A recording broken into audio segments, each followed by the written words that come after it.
If there's two things audiences are tired of, it's reboots and superhero movies. And if there's two things audiences won't stop watching, it's reboots and superhero movies. Just looking at the top 10 highest grossing films of 2025 is a pretty good representation of where cinema is at right now. 8 of the 10 are sequels, reboots, or remakes. It seems like these movies are announced, everyone collectively groans and says, "Who asked for this?" and it still breaks $1 billion. How did we get here? Well, a lot of factors are to blame, but one that seems to be falling under the radar as time goes on is Batman Begins. This is the movie that put the term reboot into the public consciousness, and for many that hold prejudice towards the superhero genre, this film and its sequels are the exception. As time goes on, the direct influence Batman Begins had on the film industry is dwindling, but make no mistake, it is one of the most significant releases of the 21st century. Today we'll be taking a look into Batman Begins and the effect it had on superhero films, reboots, and the film industry as a whole. Also in the coming months, I'll be taking a look at each film in Christopher Nolan's stellar filmography. If that seems interesting to you, feel free to subscribe. Now without further ado, let's see how Batman Begins changed everything.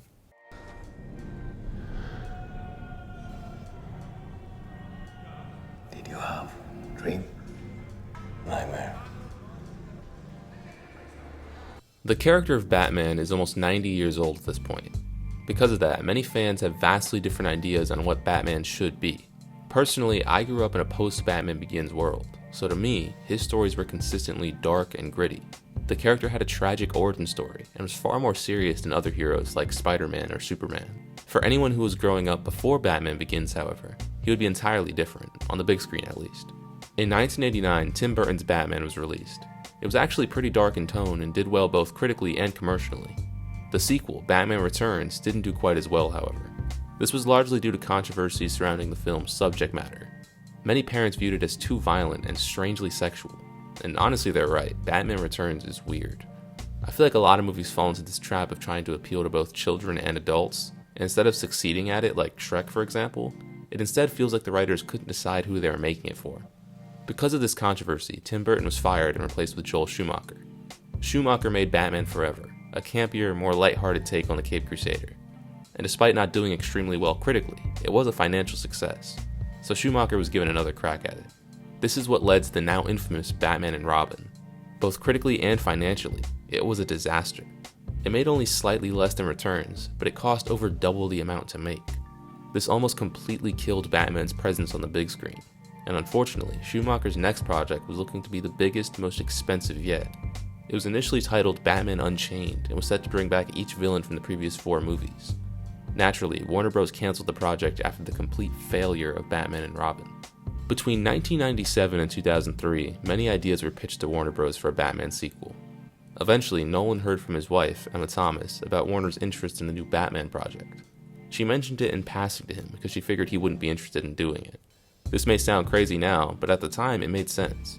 It just goes to show how badly Batman and Robin ruined the character's reputation. Nolan claimed that he had a vision for a Batman movie though. He felt like there was a story that hadn't been told yet. After a brief 15-minute meeting with Warner Bros., Nolan was hired to direct the next Batman movie. And this was a crazy decision from Warner Bros. Nolan's highest grossing project at the time was Insomnia, which only made $113 million.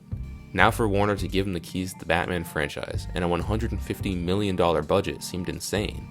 It was a ridiculous gamble, but whatever was said in that meeting clearly had them convinced, and the rest was history. Not being much of a comic book fan himself, Nolan enlisted the help of David Goyer to write the story. Nolan did have a vision, however.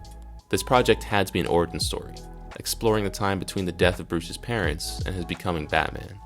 He wanted it to be dark, in order for Batman to become respectable in the public eye once again. To do this, he went to great lengths to establish a sense of realism. The city of Gotham is recontextualized. Batman's suit, grapple gun, batarangs, and even the Batmobile were given reasonable explanations as to why they exist and look the way they do.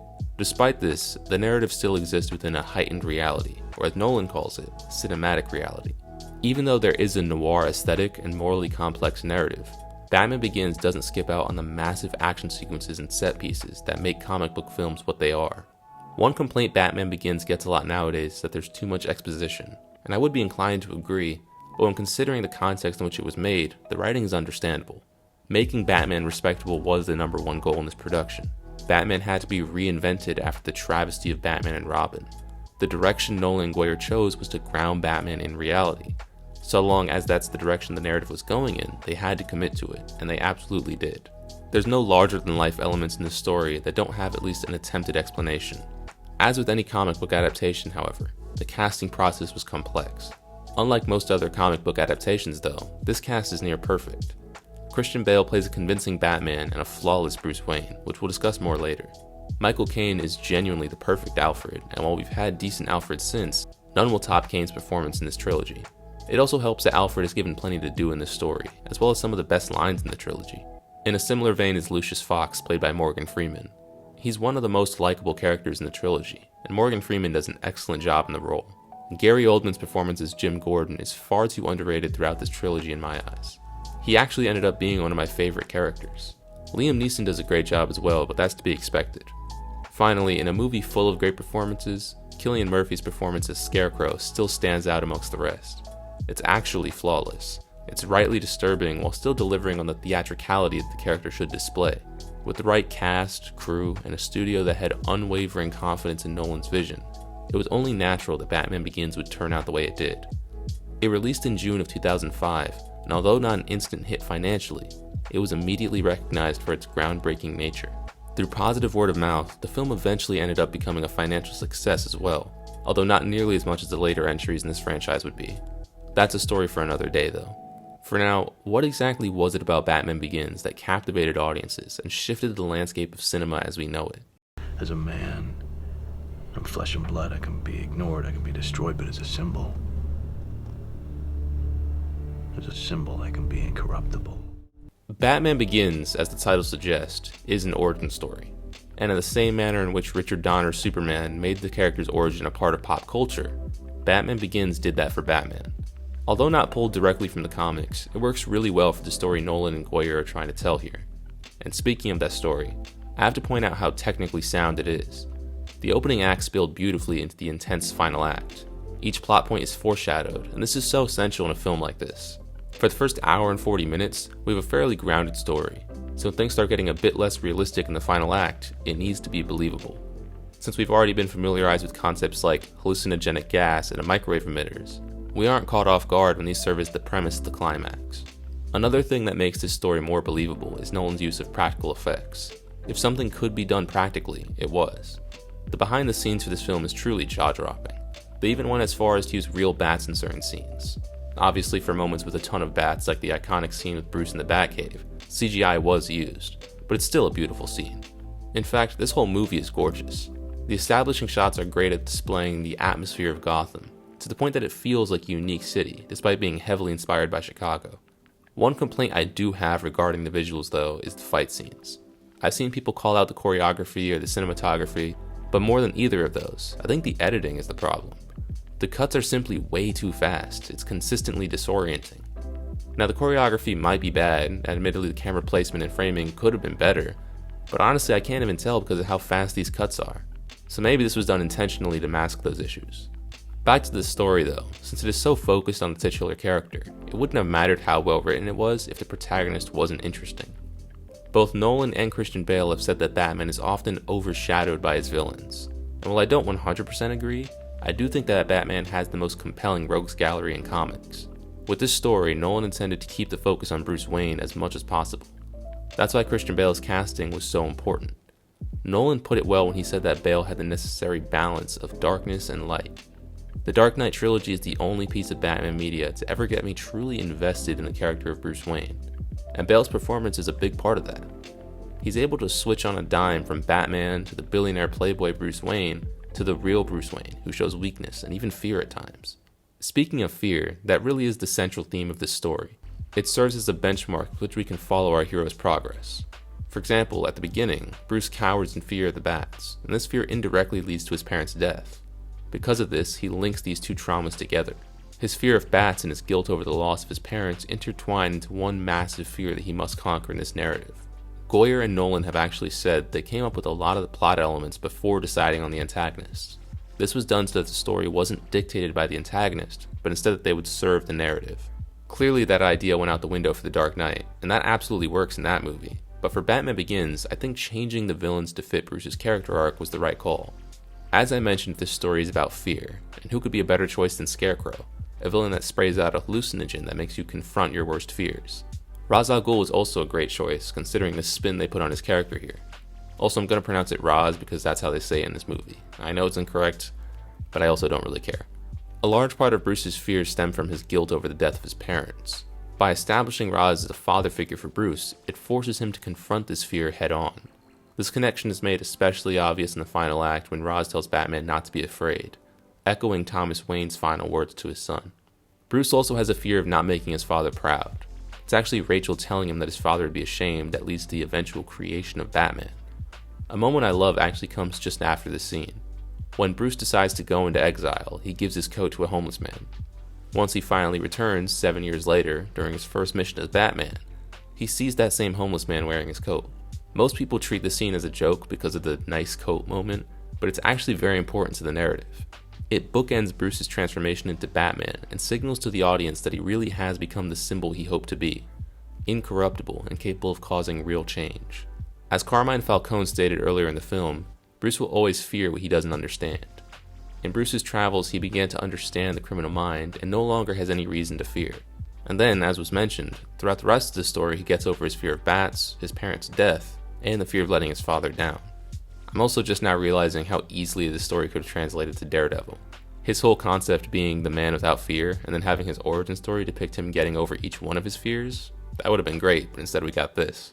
Well, at least Batman fans also got screwed over by a bad adaptation of their favorite superhero played by Ben Affleck.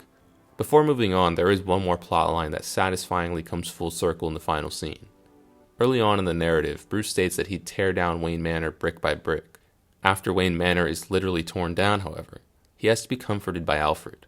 And in the final moments of the film, he pledges to rebuild it exactly the way it was, aside from some additions to the Batcave. This is perfect because it shows how Bruce has grown throughout the story and builds anticipation for a sequel.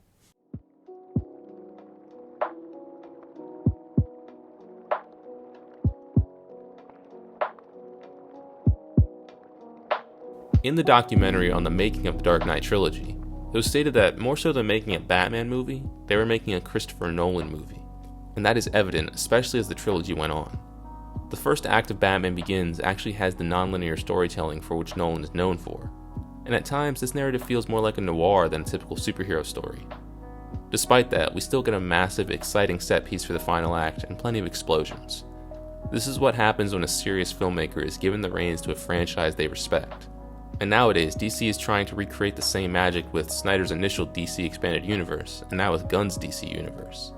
That's obviously not where the influence ends with Batman Begins and its sequels, however.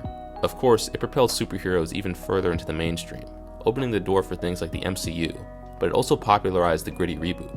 Over the next 2 decades, we would see numerous franchises get gritty reboots. The general consensus seems to be that this is toxic for the industry, and I can definitely see that, but I don't think it's inherently a bad thing. Sometimes a reboot can work great, as was the case with Batman, but it mostly comes down to getting the right people involved with the project. Like I mentioned at the outset, Batman Begins had a perfect cast, crew, and the minds behind it were given the freedom needed to tell the story they wanted to. Unfortunately, most studios simply looked at Batman Begins' success through a broad lens and tried forcing those same ideas into their franchises, not realizing that the things that made the Dark Knight trilogy so great had been a thing in the comics for a while and were intrinsic to the character of Batman. Some that immediately come to mind are the Fantastic Four, Transformers, Ninja Turtles, and of course Superman. Unfortunately, in some cases, that dark and gritty phase did damage the aforementioned franchises. However, things finally seem to be turning around. This year, we of course had the Superman and Fantastic Four reboots, both of which I loved, but we also got Transformers 1 and TMNT Mutant Mayhem in the past couple years, which both took those franchises back to their roots in many ways. Despite the damage Batman Begins did to the film industry for a bit there, I still love the movie. It's not Nolan's fault studios watched his films and took all the wrong lessons away from it. Along with a lot of the early MCU movies, I have Nolan's Dark Knight trilogy to thank for my obsession with both superheroes and film as a whole. As a kid, Batman was never one of my favorite superheroes. I liked Spider-Man and Iron Man, and if I was watching something DC related, it was most likely the Justice League cartoon, where my favorites were Superman and Flash. Batman was cool, but he didn't have any powers, and I liked the funnier superheroes more. Honestly, the Nolan Batman films only came onto my radar because my sister recommended them when I was around 12. She didn't even like Batman, but she loved these movies, so clearly there had to be something to them. I watched them and instantly knew they were special. When I was a kid, I had this habit of watching a film multiple times in a row if I liked it. Still something I do now, but much less intense than it was back then. I wouldn't watch anything else until I had gotten everything I could out of the movie I was watching. And that's exactly what happened with the Dark Knight trilogy. I watched Batman Begins several times before moving on to The Dark Knight, and then I watched The Dark Knight countless more times before moving on to Rises. Needless to say that I'm excited to finally discuss The Dark Knight, but it's actually not what we'll be taking a look at next time. In between Batman Begins and The Dark Knight, Nolan made The Prestige, an adaptation of the 1995 novel by the same name, so that's what we'll be discussing next. If that sounds interesting to you, let me know in the comments, and subscribe for more content like this. Thanks for watching.